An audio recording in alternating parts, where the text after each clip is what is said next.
అందరు మీడియా మిత్రులకి నమస్కారం.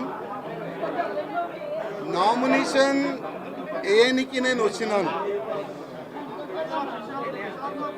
ఒక ముహూర్తం ఉంటుంది, ఒక మంచి సమయం ఉంటుంది. ఆ సమయం చూసిన తర్వాత నేను పార్టీ ఆఫీస్కి వచ్చినాను. ఫామ్ కూడా తీసుకున్నాను.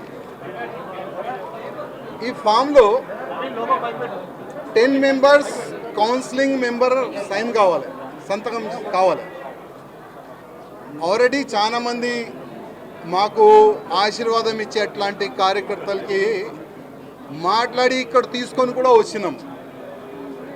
స్టేట్ కౌన్సిలింగ్ మెంబర్ ఇక్కడ వచ్చిన తర్వాత వాళ్ళకి ఫోన్ చేసి పోస్టులో ఉంటావా, సస్పెండ్ చేయాలా అని వాళ్ళకి బెదిరించి ఇక్కడ నుంచి పంపించేసినారు. ముగ్గురు మా ఎంబడి వచ్చినారు. ఆ ముగ్గురే సైన్లు పెట్టినారు. ఇంకా దాదాపు 7 మెంబర్స్ సైన్ కావాలి.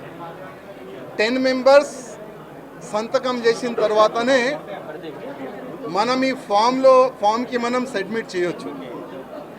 కానీ ఆల్రెడీ డిసైడెడ్ ఎవరికి ప్రెజెంట్ చేయాలి, ఎట్లా చేయాలి అని ఆల్రెడీ వాళ్ళు డిసైడ్ చేసుకొని పైన కూస్తున్నారు. కానీ ఇవాళ కిషన్ రెడ్డి గారికి, అదేవిధంగా కేంద్ర మంత్రి వచ్చిన మేడం గారికి లిఖిత రూపంలో ఒక లెటర్ నేను ఇచ్చినాను. కిషన్ రెడ్డి గారికి ఒక మాట చెప్పి వచ్చిన, కిషన్ రెడ్డి గారు మీ చేతి నుంచే ఇవాళ భారతీయ జనతా పార్టీలో నేను జాయిన్ అయినా. నేను నా రాజీనామా మీ చేతికే ఇస్తున్నా, ప్లీజ్ మీరు యాక్సెప్ట్ చేయండి అని కిషన్ రెడ్డి గారికి ఒక లెటర్ ఇచ్చి వచ్చిన, రిజైన్ లెటర్ పార్టీకి. ఆ రిజైన్ లెటర్లో కింద ఒక మ్యాటర్ ఇది కూడా రాసిన, కిషన్ రెడ్డి గారు పార్టీకి నేను రాజీనామా ఇస్తున్నాను, మీరు మీ లెటర్లో స్పీకర్ గారు కూడా పంపించేసేయండి. రాజాసింగ్ ఇప్పుడు పార్టీ సింబల్ నుంచి గెలిచిండు.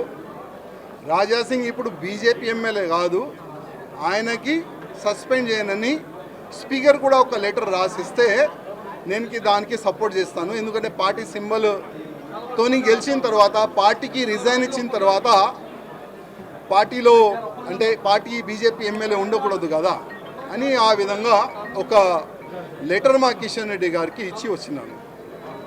దురదృష్టం ఏంటంటే 2014 నుంచి ఎన్ని ఇబ్బందులు భరించి ఇక్కడ వరకు వచ్చిందనంటే మా మీడియా మిత్రులకి కొంతమందికి తెలుసు. ఇవాళ నేను టెర్రరిస్ట్కి టార్గెట్లో ఉన్నా. నేను కాకుండా నా ఫ్యామిలీ మొత్తం ఆ టెర్రరిస్ట్ టార్గెట్లో ఉన్నారు. కానీ ఎంత కష్టపడి ఇవాళ లేకపోతే రేపు బీజేపీ గవర్నమెంట్ తెలంగాణలో వస్తుంది అనుకున్నాం. కానీ దురదృష్టం ఏంటంటే తెలంగాణలో బీజేపీ రావద్దు అనేవాళ్ళు చాలా జమ అయిపోయినారు పెద్దోళ్ళు. ఇప్పుడు వాళ్ళే అనుకోకపోతే మేము ఎంత కష్టపడి మా ఫ్యామిలీని రిక్స్ చేసిన తర్వాత, ఇంత పని చేసిన తర్వాత లాభం మేము ఉండవు కదా.